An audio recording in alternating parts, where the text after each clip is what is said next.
el tema primero lo he puesto más o menos correlativo en diagnósticos diferenciales, lo que se refiere al corazón izquierdo hipoplásico, que es más que todo un síndrome, ¿no? ¿Por qué? Porque es explicado por diversas causas específicas, ¿no? Dentro de ellas las más frecuentes son la atresia o displasia mitral, la estenosis atresia aórtica, la coartación de aorta. Es decir, cualquiera de estas patologías específicas podría llevar a un síndrome de ventrículo izquierdo hipoplásico o de cámaras izquierdas hipoplásicas, caracterizada por, como su nombre mismo lo indica, un hipodesarrollo del corazón izquierdo, aurícula y ventrículo, y que en un 15-17% constituyen los que son explican las cardiopatías fetales versus el 1-2%. Esto está en relación a que un porcentaje pues culmina en el embarazo, ya sea intencionalmente o espontáneamente, ¿no? De los casos del síndrome. ¿Cómo lo vamos a caracterizar?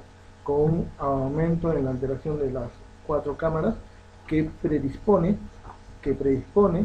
por la predisposición que han tenido de que es un parámetro biométrico o morfológico básico, ¿no? La evaluación de las 4 cámaras. Entonces, si ustedes van a hacer esa evaluación, obviamente va a haber mayor oportunidad de detectar la alteración, ¿no?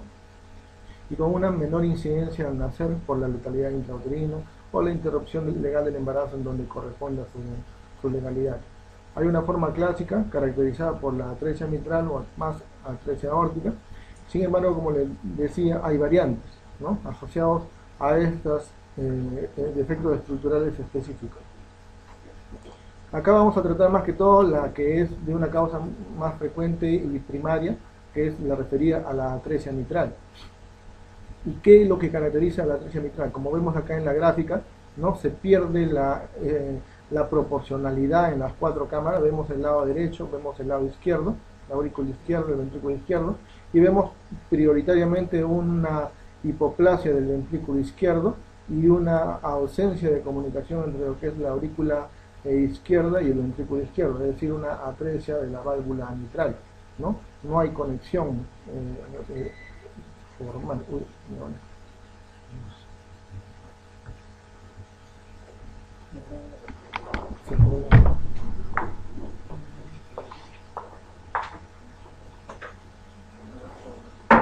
Creo que esto está apagado.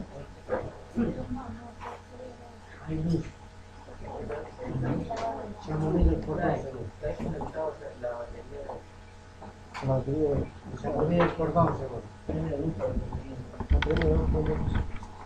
seguro. Ponle pausa.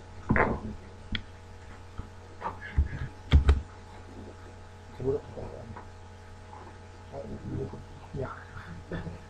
Ya, y siguiendo, ¿no? En la imagen gráfica, que es bien explicativa, no hay un flujo mitral, ¿no? Que lleva por tanto a un hipodesarrollo del ventrículo izquierdo, ¿no? Posteriormente vamos a evidenciar acá anterior, ya. Vemos acá en la imagen de la izquierda una normalidad de evaluación cardíaca, ¿no? Vemos lo que ya están mencionado previamente, ¿ya? Y vemos la proporcionalidad en las cámaras, ¿ya?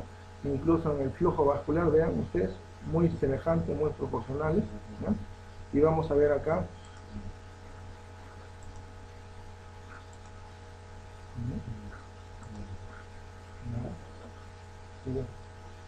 la mitral, y por tanto tiene que irse a algún lado, y al irse a algún lado se va al lado de menor resistencia, ¿no? Que es el lado derecho hasta este momento, ¿no? Y se invierte ese zoom que normalmente era de derecha a izquierda. Si uno investiga a nivel de venas pulmonares, va a haber también un flujo reverso en la contracción auricular, ¿no? ¿Por qué? Porque este es en una contracción auricular la sangre se revierte, y al revertirse se va a traducir en un flujo reverso en el espectro que vemos acá, ¿no? Conductas, ¿no? Hay una asociación a neuploidía de un 15%, de Turner, trisomía 18, trisomía 21, de lesiones, otras cardiopatías, entre ellos a transposición de grandes arterias, isomerismo auricular, drenaje en el sonómero y malformaciones extracardíacas, ¿no? Esto obliga a hacer una indagación total del feto buscando otras alteraciones.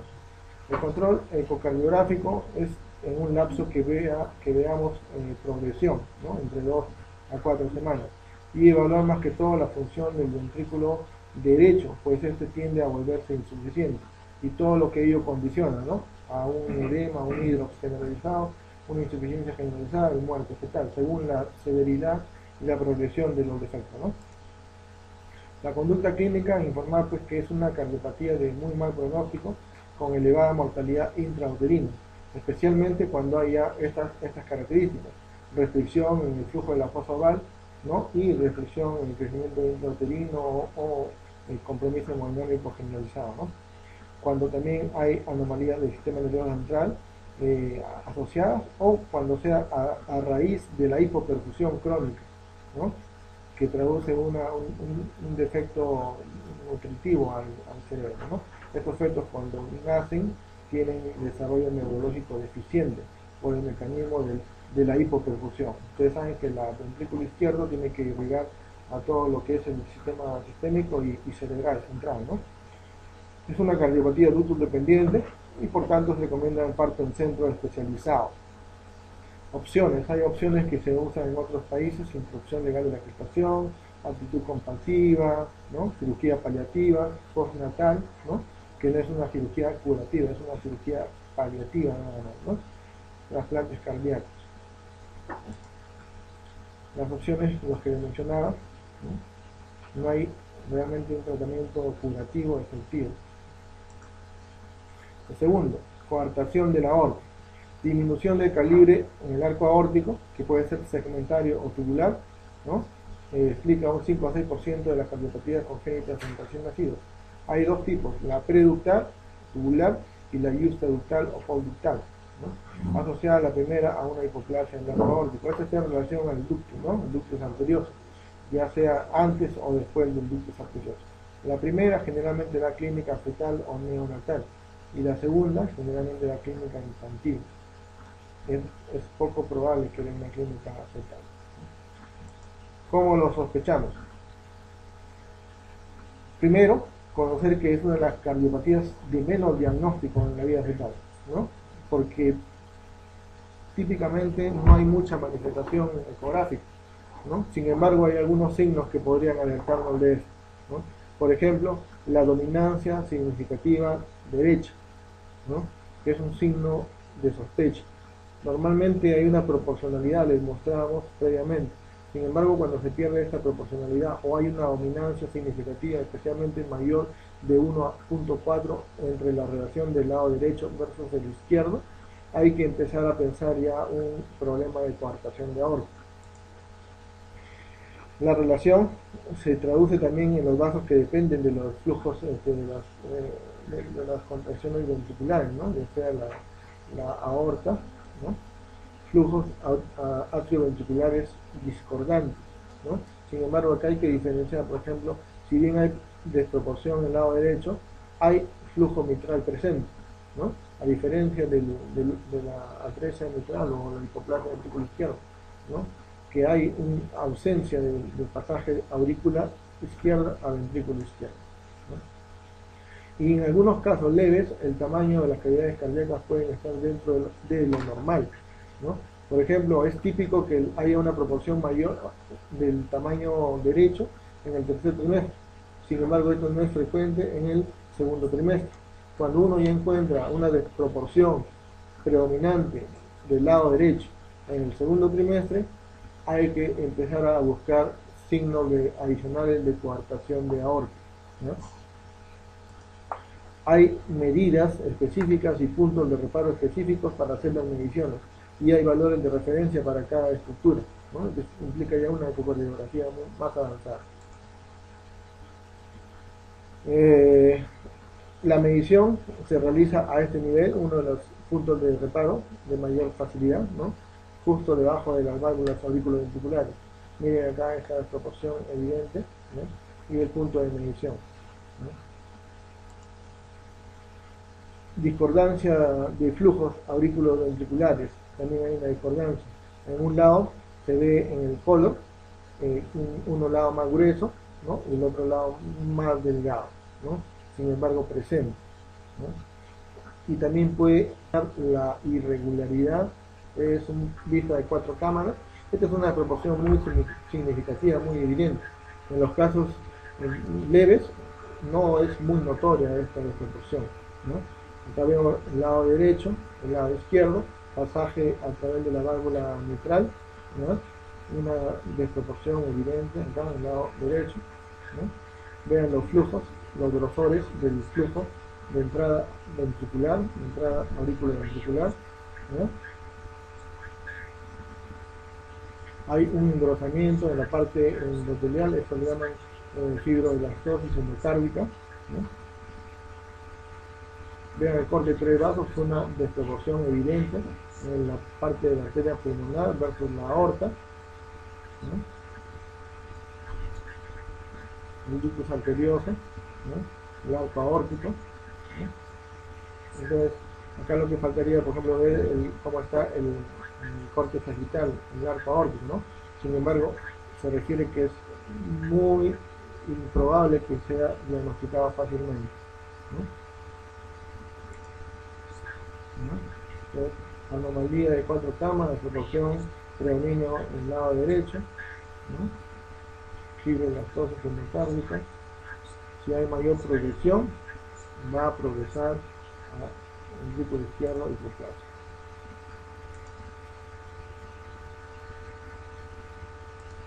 Conducta, asociación a la neoplodía son 20%, especialmente turno, 18, microdeleción, cromosoma 22, ¿no? Otras cardiopatías, CIB, patología del corazón izquierdo, transfusión de las arterias, motivo derecho de doble salida, malformación cardíaca, sistema nervioso central, faciales, puede ser diverso. Control ecocardiográfico, ver la progresión del desarrollo. Cuando uno tiene una sospecha de coartación de aorta, hay que ver si progresa o no a eso, es de mayor letalidad, ¿no? Y cuando hace esta progresión, el pronóstico empeora, ¿no?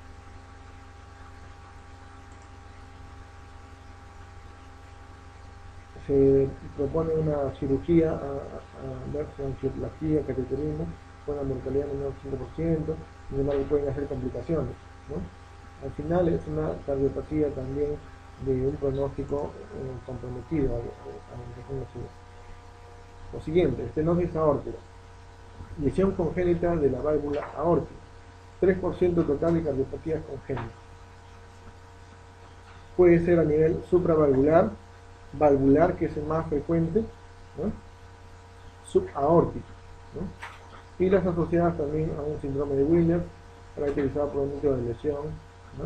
También se presenta con viola congénita, miocardiopatía hipertrófica diabética. Hay formas clínicas.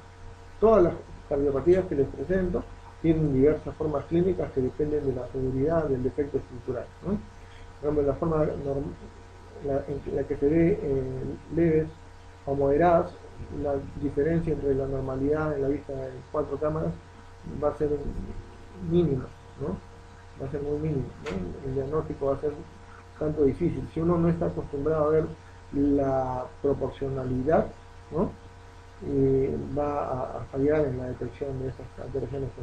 Cuando progresa mayor la severidad, ya puede progresar a una estenosis aórtica crítica o a una atresia, que ya el diagnóstico para decir simplemente anormal o normal ya es muy fácil, ¿no?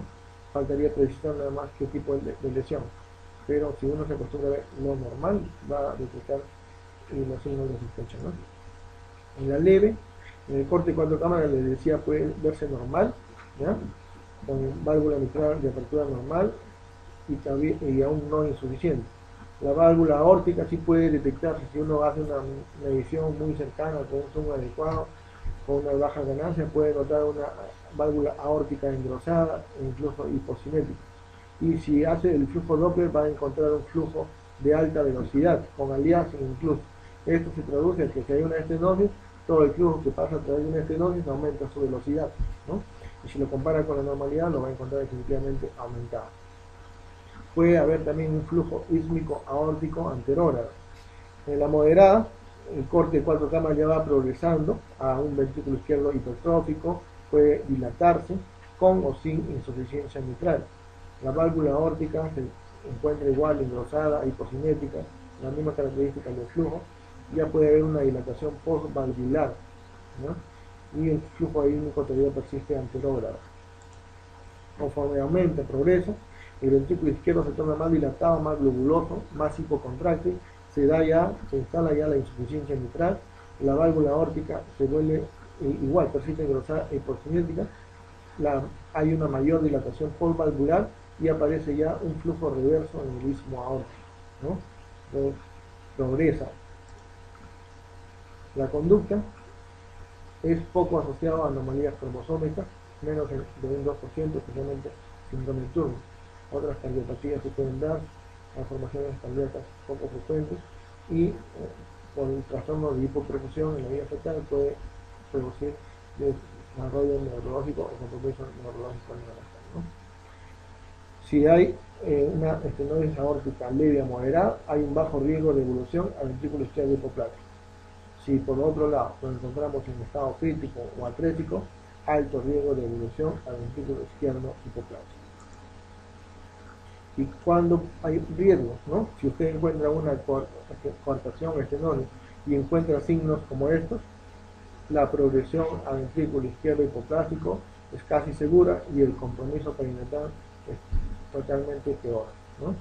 Istmo reverso, onda, velocidad de flujo mitral monofásica, ¿no? Vean acá solamente una onda, el flujo del agujero oval invertido y disfunción severa del ventrículo izquierdo, hipocontráctil. Vamos a ver.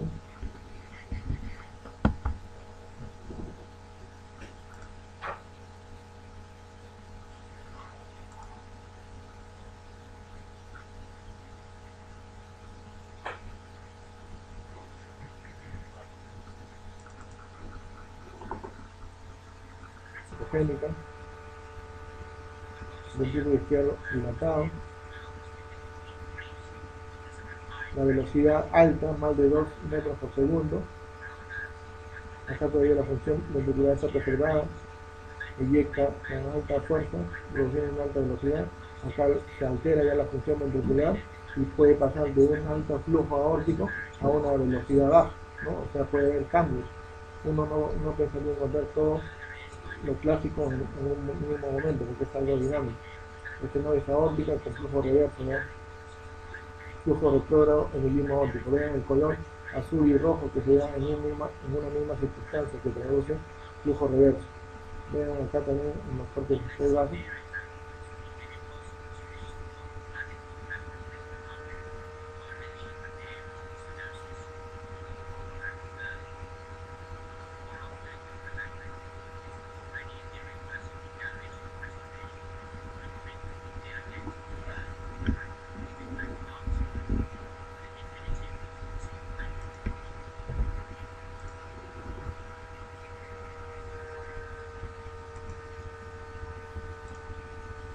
Cuatro, tetralogía de Fallot.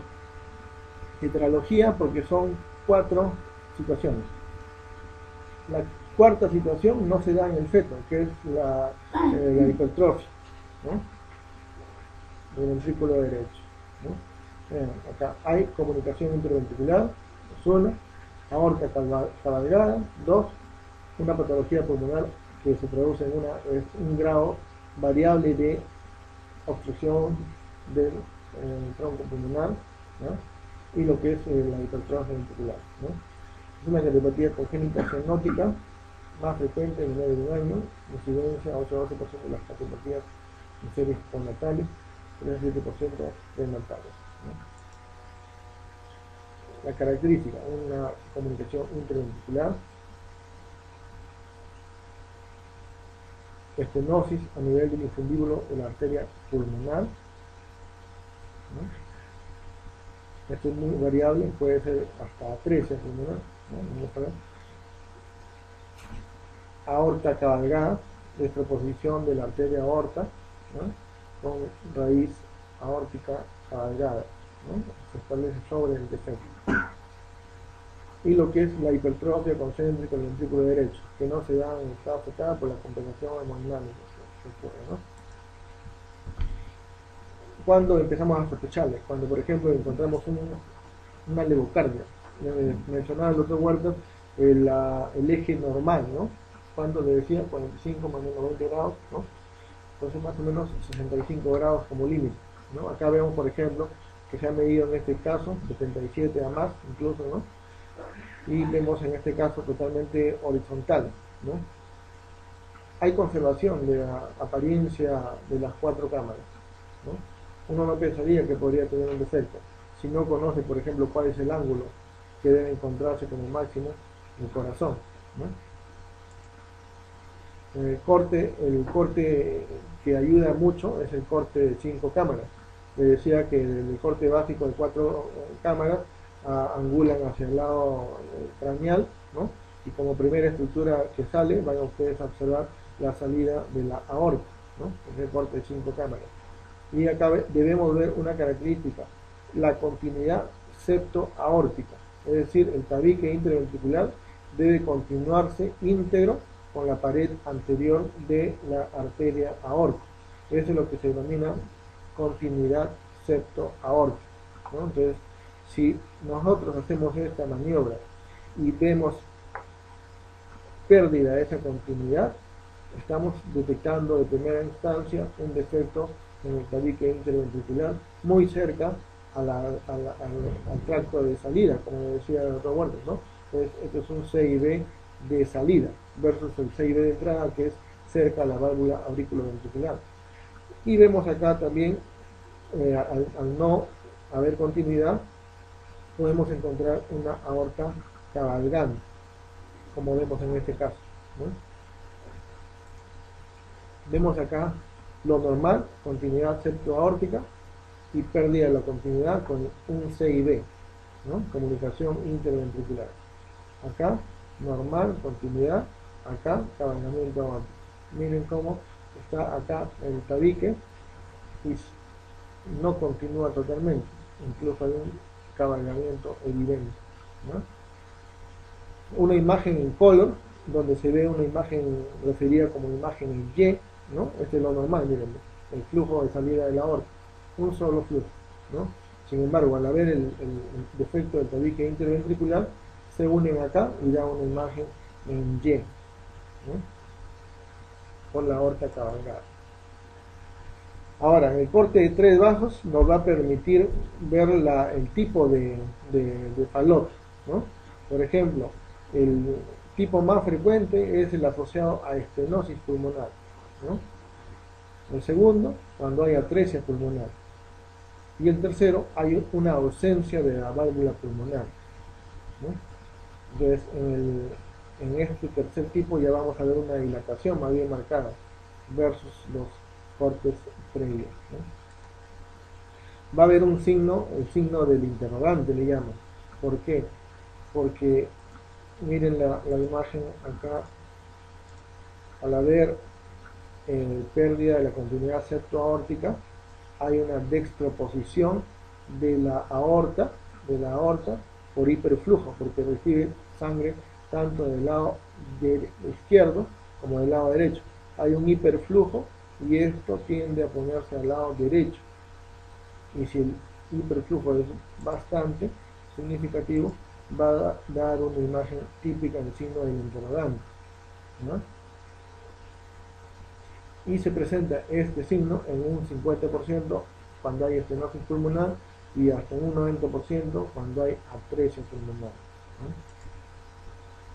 Se asocia a anomalías cromosómicas en un 30-40%, especialmente este 21, 18, 13 turnos, 10 a 15% de lesiones cromosoma 22, anomalías cardíacas o otras cardíacas. En series prenatales se ha visto que algunos interrumpen el embarazo, ¿no? La supervivencia global en 30-40%. Los recién nacidos, si ha llegado a nacer, es que ha tenido los casos más leves, ¿no? El valor pronóstico según la pulmonar. Si hay estenosis pulmonar, se establece que hay una supervivencia más del 90%, ¿no? Siempre y cuando sea aislada. Arteria pulmonar, supervivencia un 70%.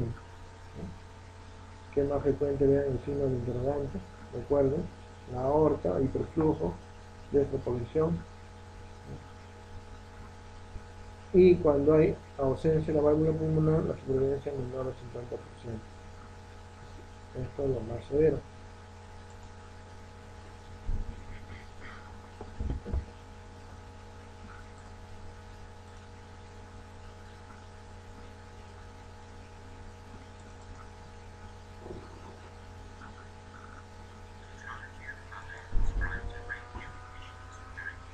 Vean ahí el defecto septal ventricular, ¿no? La aorta que cabalga sobre ese defecto, la arteria pulmonar pequeña, ¿no?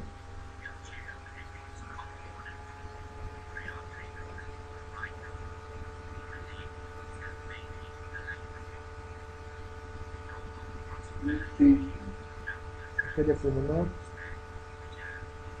aorta cabalgando sobre el defecto, una vista de 4 cámaras.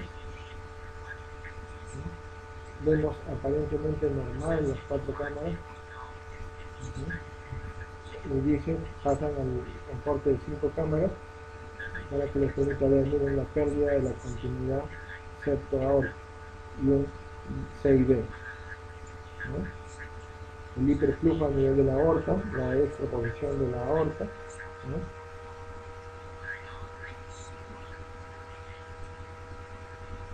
El pulmonar, la aorta.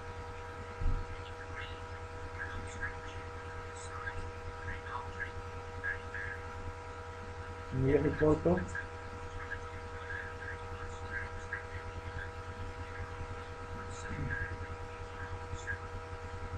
el flujo funciona la Y.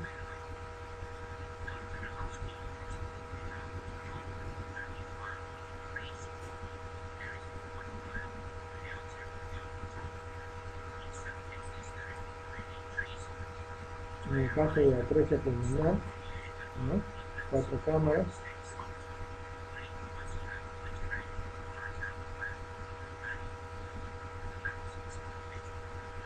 Aorta, ¿no? Vean, no hay flujo pulmonar, casi insignificante. Rama derecha de la pulmonar, flujo reverso por el aliado simplicidad en este nivel.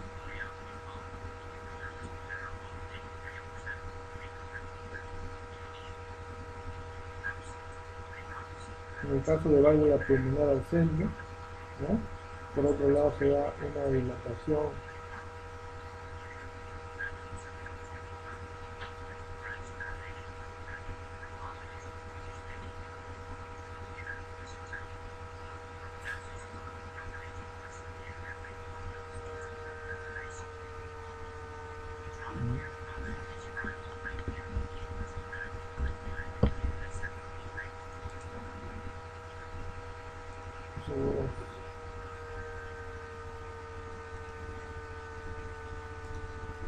la posición de las grandes arterias. Acá hay una discordancia ventrículo-arterial, pero se conserva aún la concordancia aurículo-ventricular. Es decir, la aurícula derecha va al ventrículo derecho, sin embargo el ventrículo derecho no va a la aorta, no digo a la pulmonar, sino va a la aorta, un cruce en el lado ventrículo arterial, aproximadamente un 7% de cardiopatías congénitas. Vean acá, eso es lo normal, ¿no? Ventrículo derecho, pulmonar, ventrículo izquierdo, aorta. Acá, ventrículo derecho, ventrículo derecho, ventrículo derecho.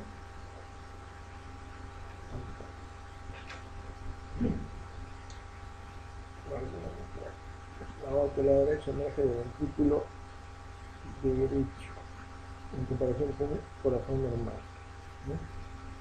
Entonces, en la transposición del ventrículo derecho sale más bien la aorta, ¿no? Y ven los cruces, ¿no? Los cruces que deberían ser normales, vamos a ver acá las imágenes. Al no haber el cruce usual, va a producirse un tracto de salida en paralelo, ¿no? Vean Este es el ventrículo izquierdo, ¿ya? Vean acá. Esto es lo normal, ¿ya? Del ventrículo izquierdo sale la aorta, ¿ya? Pero acá vean, en el ventrículo izquierdo sale un vaso que tiene ramas, ¿ya? Y el vaso que tiene ramas es la pulmonar, ¿no? El ventrículo izquierdo da la pulmonar que se ramifica cerca de la femoral. Los cortes de tres vasos tráqueos, ¿no? Uno esperaría encontrar lo normal, pulmonar, aorta, vena cava, ¿no? Pero al perder el cruce normal, un vaso más bien está encima del otro, por lo que en el corte transversal de tres vasos solamente se ve un vaso, ¿no? En vez de verse los tres vasos normales.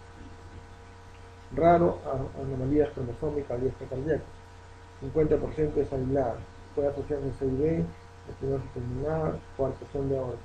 Como ven, las cardiopatías no van solas, siempre van acompañadas de algún defecto asociado extracardíaco o cardíaco. El manejo, el cariotipo está discutible por la poca asociación, pero de todas maneras para hacer un descarte de otras patologías se solicita, ¿no?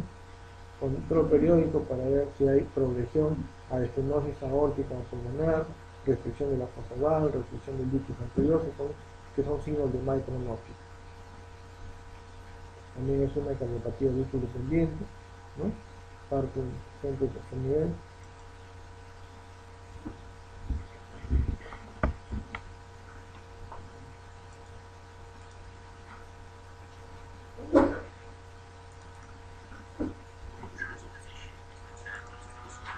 Vean, ventrículo derecho, ventrículo izquierdo, del ventrículo pulmonar, aorta. Vamos a retroceder la otra. Esta es la pulmonar, ¿no? Que tiene sus dos ramas, ¿no? Este es el ventrículo derecho, ventrículo izquierdo.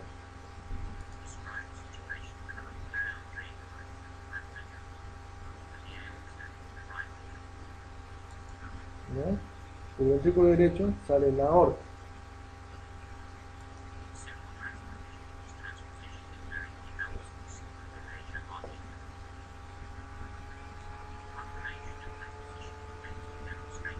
Del ventrículo izquierdo sale la pulmonar. Entonces el ventrículo izquierdo sale la pulmonar. No se cruzan. Este se va para acá y este se va para acá.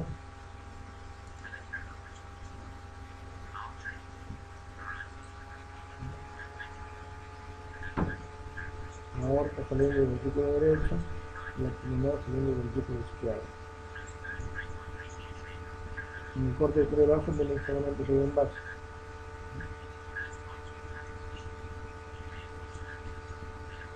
Aorta, pulmonar, salen en paralelo. Nuevamente.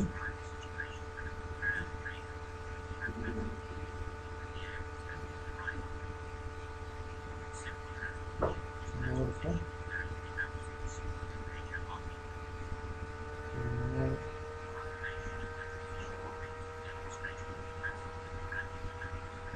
Pulmonar del ventrículo izquierdo. Aorta del ventrículo derecho.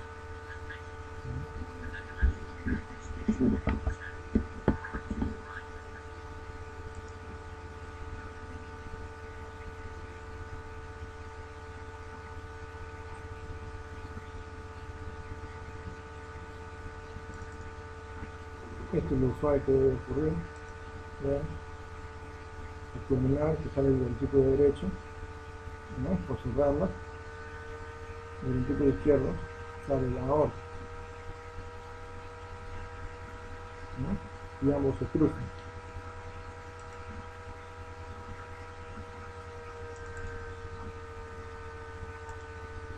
El cruce de vasos. Ventrículo izquierdo, aorta, continuidad septoaórtica, aorta, ventrículo derecho, que se va a cruzar con la aorta. pulmonar se cruza con la aorta.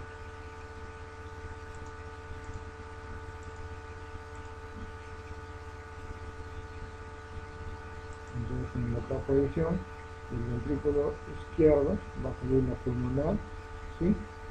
Y el ventrículo derecho va a salir la aorta, así. Por tanto van a perder ese cruce, van a ser paralelos.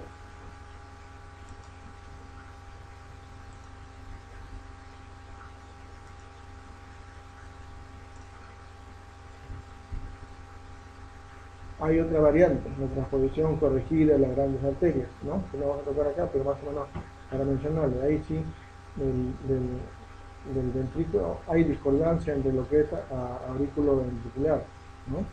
Entonces, vemos acá, esto es diagrama de las características anatómicas de la transposición corregida. Aurícula derecha, ventrículo derecho, pulmonar. Acá, aurícula derecha, ventrículo izquierdo, hay una discordancia de la derecha, de la aurícula derecha, se va al ventrículo izquierdo, ¿no? Pero del ventrículo izquierdo se va a la pulmonar, ¿no? Una transposición corregida, ¿no? Es decir, la sangre de este lado termina yendo a la pulmonar, ¿no? Muy semejante a lo que es normal, la sangre final, ¿no? Dentro de la aurícula derecha. Es una transposición corregida. Pasamos a las arritmias. En arritmias hay que determinar primero si es un ritmo regular, si es un ritmo irregular, ¿no? Y si está dentro de lo que es la taquicardia o la bradicardia, teniendo como normalidad entre 120 y 160. Uno de los criterios de entrada de fácil observación ya puede ser en el Doppler que lo escuchen los evaluadores clínicos, ¿no? Y cuando uno hace ecografía, el solo hecho de tomar una onda de flujo umbilical va a evidenciar ya una sospecha de arritmia, como vemos acá.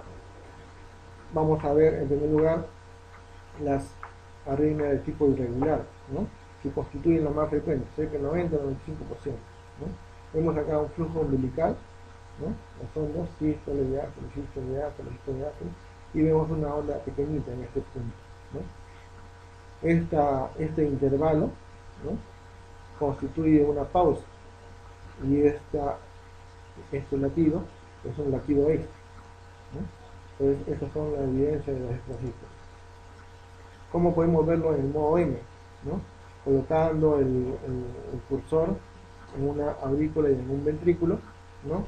Y viendo la correspondencia entre lo que son las contracciones auriculares y las ventriculares. Y debe haber una correspondencia. Todo latido auricular debe ser conducido al ventrículo. Si no lo es, puede ser por un bloqueo, ¿no? Entonces vemos acá aurícula, ventrículo, aurícula, ventrículo, aurícula, ventrículo. Y vemos acá un latido ectópico que no conduce a ventrículo. Ven acá un ventrículo, pero acá no hay, ¿no? Entonces es una extrasístole. En el modo pulsado, ¿no? ¿Cómo podemos evaluar? Colocando el volumen de muestra en la válvula, cualquiera de las válvulas, tricúspide o mitral, ¿no? Y ver la normalidad de la onda que evalúa la parte diastólica, ¿no? Vemos la onda E, la onda A. La A traduce la contracción auricular, la onda E es el llenado ventricular pasivo y la onda A es el llenado ventricular activo por la contracción auricular. La aurícula se contrae, pero cuando se contrae ectópicamente va a producirse acá una onda E, una onda diferente acá, ¿no?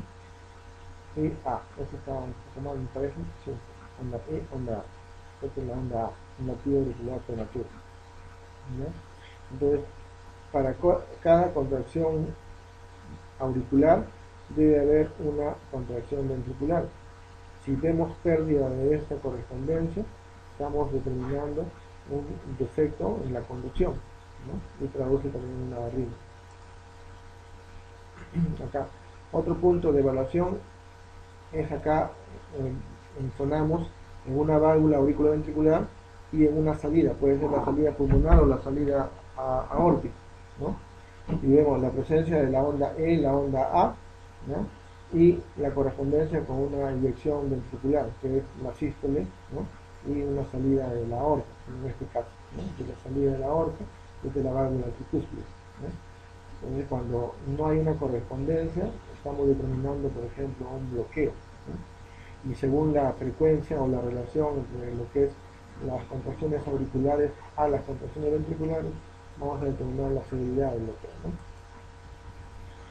Las contracciones auriculares prematuras pueden ser conducidas, como por ejemplo acá, onda E, onda A, onda E, onda A, ¿ya?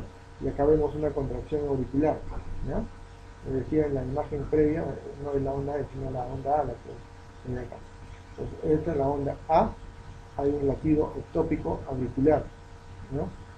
Pero vemos que hay una conducción, ¿no?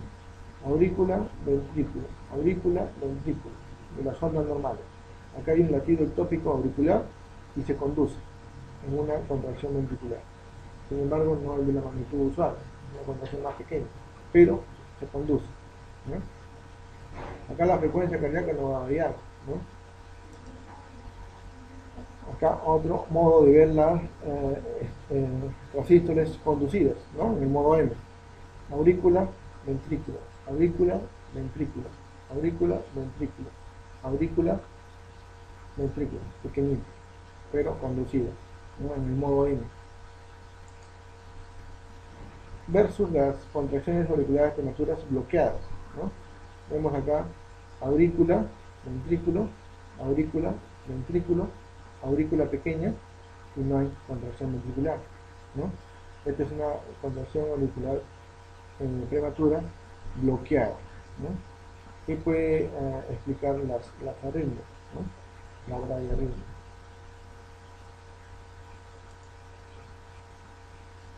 Otra forma de evaluar acá, por ejemplo, ¿no? Estoy en este vaso y evalúo las sístoles, ¿no? Y vemos un latido ectópico, ¿no? La conducta, al ser latidos ectópicos prematuros, generalmente son autolimitados y sin tratamiento. 1 o 2% de cardiopatías o tumores. De todas maneras, se obliga a hacer una ecocardiografía porque puede progresar. O sea, esto no quiere decir que siempre va a tener una conducta igual, puede progresar a otras arritmias, ¿no? Sin embargo, en general, son de buen pronóstico. Luego, las taquicardias. Dentro de las taquicardias, las más frecuentes son las sinusales, ¿no? Cuyo valor se encuentra entre 160 a 200, con conservación de la relación aurículo-ventricular 1 a 1, ¿ya? A mayor frecuencia encontramos en las taquicardias supraventriculares, ¿no? Que corresponden a un 70-85%. También hay conservación de la relación aurículo-ventricular 1 a 1. A mayor frecuencia cardíaca y con una relación de 2 a 3 hasta 4 a 1 se encuentra en el flúter auricular, ¿no? Y a mayor severidad en grado de compromiso, pero en frecuencia es muy variable. ¿Por qué? Porque puede encontrarse una frecuencia de 200 a 400, por ejemplo, ¿no? Pero hay una disociación total en la relación aurículo-ventricular. Acá hay una constancia, hay una regularidad. Sin embargo, acá pierde la regularidad, pierde la constancia. En un momento puede ser relación 1 a 1, 2 a 1, 3 a 1, 2 a 1, ¿no? Se pierde. En cambio, acá siempre es constante la relación, ¿no? La taquicardia sinusal, la supraventricular, por efectos eléctricos. Vemos la relación 1 a 1, la frecuencia. Hay un valor crítico por encima del cual hay mayor posibilidad de hidros y por tanto muerte fetal. En el caso de no tener hidros, se da un tratamiento que es muy efectivo, ¿no? Acá hemos visto varios casos y el tratamiento con digoxina mejora significativamente y puede revertir el hidro fetal, ¿no? El flúter auricular, decía, la relación es mucho más marcada, la frecuencia está entre 300 y 500, ¿no? Entonces, si usted encuentra una arritmia con una frecuencia cardíaca de 300 a 500, lo primero que hay que pensar es un flúter auricular, ¿no? Por la sola magnitud de la frecuencia, ¿no? Si hay una disociación, por otro lado, aurículo-ventricular, ¿no? Hay pérdida de la relación, ¿no? No hay una constancia en la relación, pensar en una taquicardia ventricular. Los modos de evaluar, ¿no? Determinar esto lo hacen cuando uno hace una evaluación en modo M, es un tanto difícil ver las ondas reales, ¿no? Hay que darle un zoom respectivo, una velocidad respectiva, bajar la ganancia para que todos los bordes se vuelvan más blancos, ¿no? Entonces se vuelven más nítidos y uno puede determinar ya cuáles corresponden a contracciones auriculares y ventriculares, ¿no? Entonces el Doppler ha mejorado en eso, al modo M, ¿no? Por otro lado, las bradiarritmias, ¿no? Tenemos las bradicardias sinusales, que se encuentran entre 100 a 120, con una constancia en la relación auriculo-ventricular. Los bloqueos de primer grado, que si bien no constituyen bradiarritmias, son importantes porque estos van a progresar, pueden progresar a bloqueo segundo y tercer grado, ¿no? Entonces acá en el bloqueo del grado 1 hay correspondencia en el latido auriculo-ventricular. Incluso la frecuencia cardíaca se encuentra dentro de lo normal. ¿Cómo vamos a detectar un bloqueo de grado 1? ¿no? Entonces, si alguien hace una evaluación a simple vista y dice bloqueo de grado 1, es extremadamente raro que lo haya objetivado, ¿no? Porque hay que medir otros parámetros, ¿no? Que vamos a ver.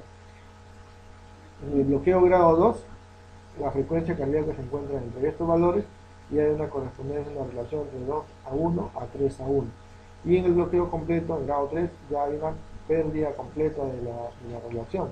Son relaciones independientes, ¿no? Y la frecuencia cardíaca es mucho menor, ¿no? ¿Cómo vamos a ver el bloqueo auriculoventricular de primer grado? Con el intervalo PR, ¿no? La frecuencia cardíaca, le decía, no va a ser bradiarritmia, o sea, uno no lo sospecharía, ¿no?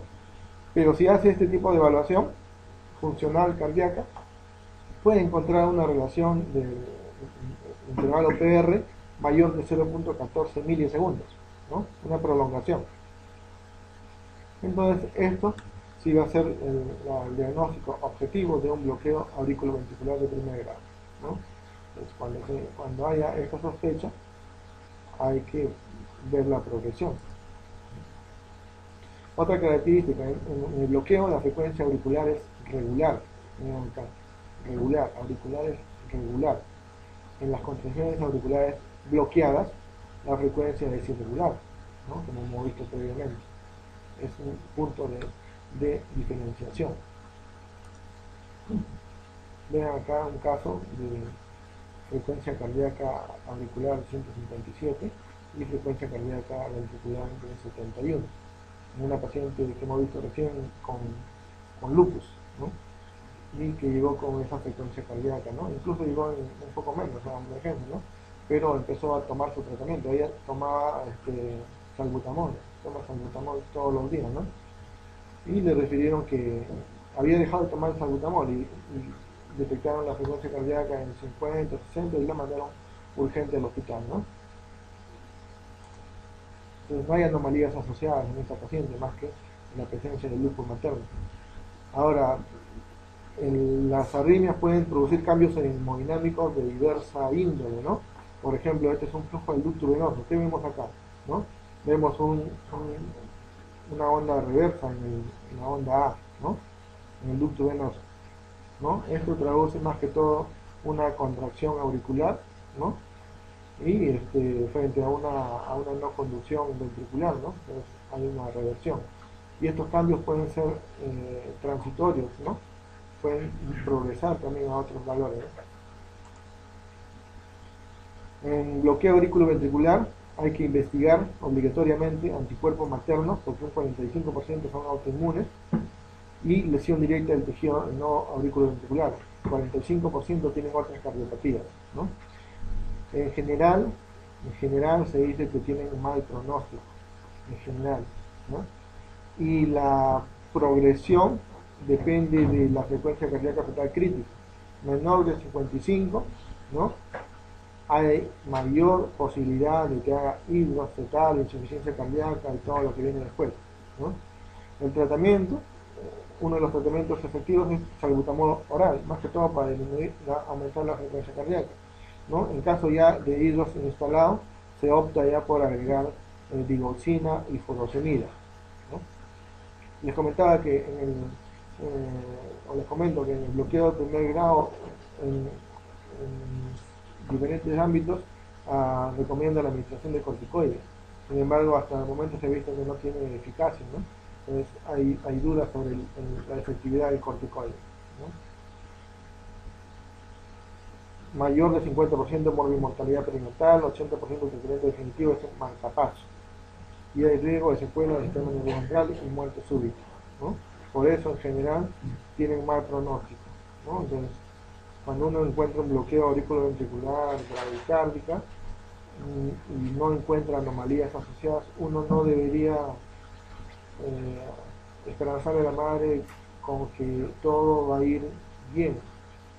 Todas las cardiopatías son muy relativas, muy dinámicas, ¿no? Y en general son de pronóstico adverso, ¿no? Todas. Acá les pongo esto para ver cómo en diferentes puntos de evaluación vascular uno puede determinar las arritmias, ¿no?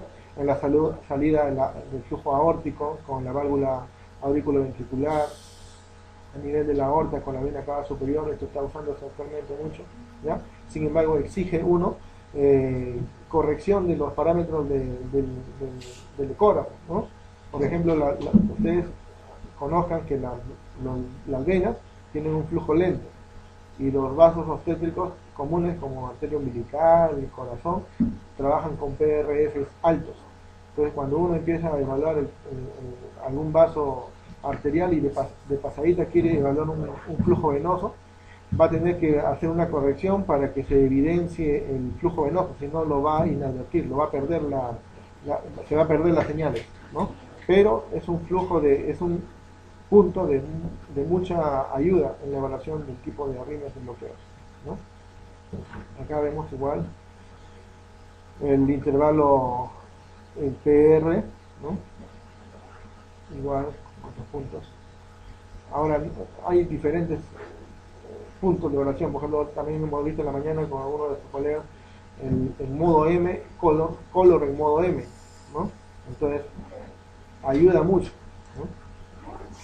En general, un cuadro algoritmo de las arritmias, los tipos de arritmias, la frecuencia esperada que uno va a encontrar, el intervalo auricular y la reacción auriculoventricular, ¿no? Y la frecuencia ventricular que uno va a encontrar, ¿no? Para más o menos hacer un algoritmo diagnóstico. Y acá les dejo unas anomalías, una gráfica de anomalías. Las explicaciones están acá al final, en inglés, para que repasen en inglés. ¿No?